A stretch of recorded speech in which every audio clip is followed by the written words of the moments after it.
This is the same writer? Yeah. Let me put it this way. It does not matter who the buyer is.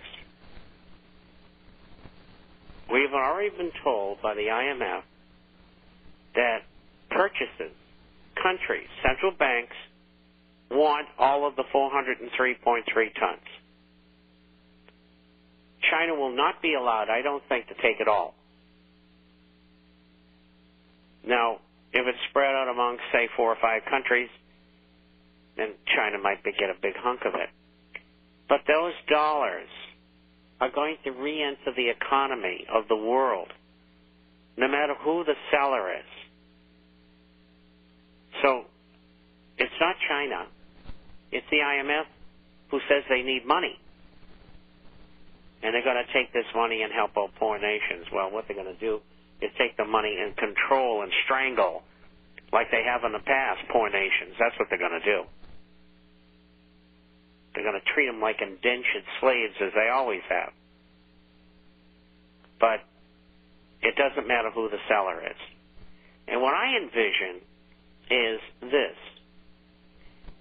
Let's say Germany decides that they want 75 tons. And Germany says, well, we have already been conscripted for 75 tons. We promised you we'd give you 75 tons. So instead of giving you the 75 tons of gold, we'll hold on to it. And we're going to give you dollars or euros or whatever they want to give them. And the IMF is perfectly happy. And I think a lot of that might go on. And besides, there's a number of legislatures that have to pass this thing. Mm-hmm. So this thing is at least 6 months away, maybe a year to a year and a half, that it might become reality. And it may not. But it doesn't make any difference. Nations have already said they want to take it down and put it in their own reserves. So I'm not concerned. Nobody should be concerned about the dollar.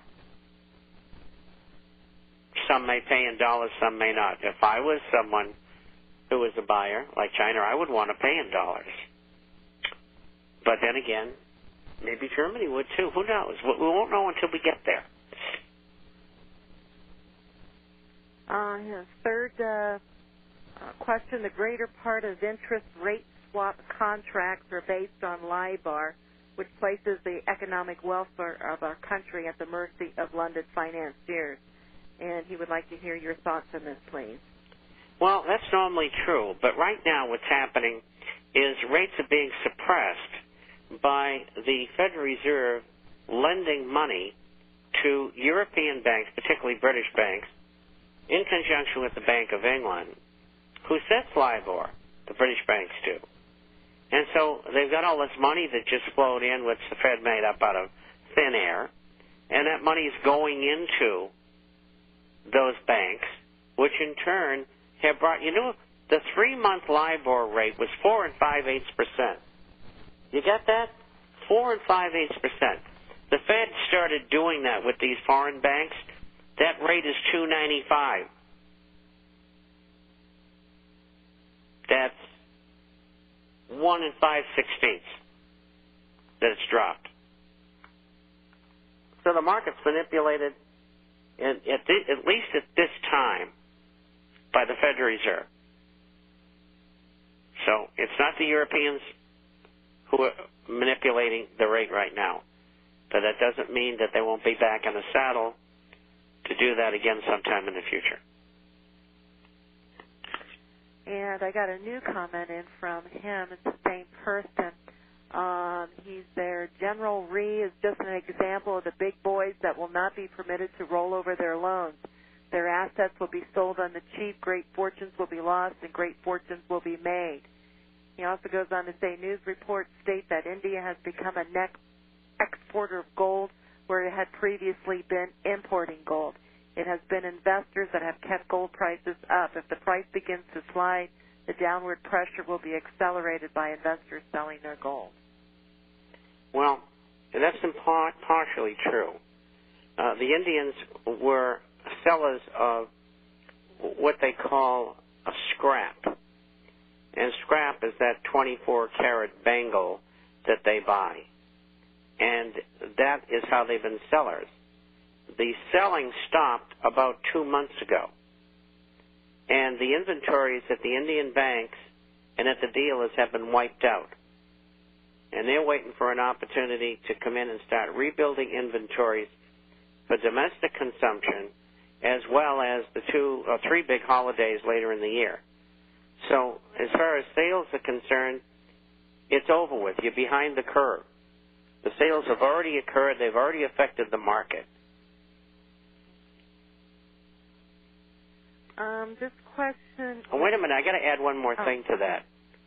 And that is that at the same time that India and some of the Middle East were sellers, gold production was dropping precipitously. So keep that in mind, too. This question is in from John. He has a question regarding hyperinflation, credit card balances, and fixed mortgages. How would hyperinflation affect one's credit card debt, interest on the balance, and mortgage? If the dollar inflates, what should one do? Well, hopefully you would get an increase in wages and salaries. But that's not going to happen to the extent that you need it to meet the ravages of hyperinflation. Were you to get commensurate wage and salary increases, then you would be in a great spot because you would be paying back a dear loan with cheap money. But I don't think that's going to happen. I don't think the wages are going to go up. Number one, free trade and globalization. Number two, 30 million illegal aliens, of which about 12 to 15 million are workers. And so they're going to hold wages down. And, you know, nobody's going to ask for a raise. There's already 20%, almost 20% unemployment. And these are real numbers.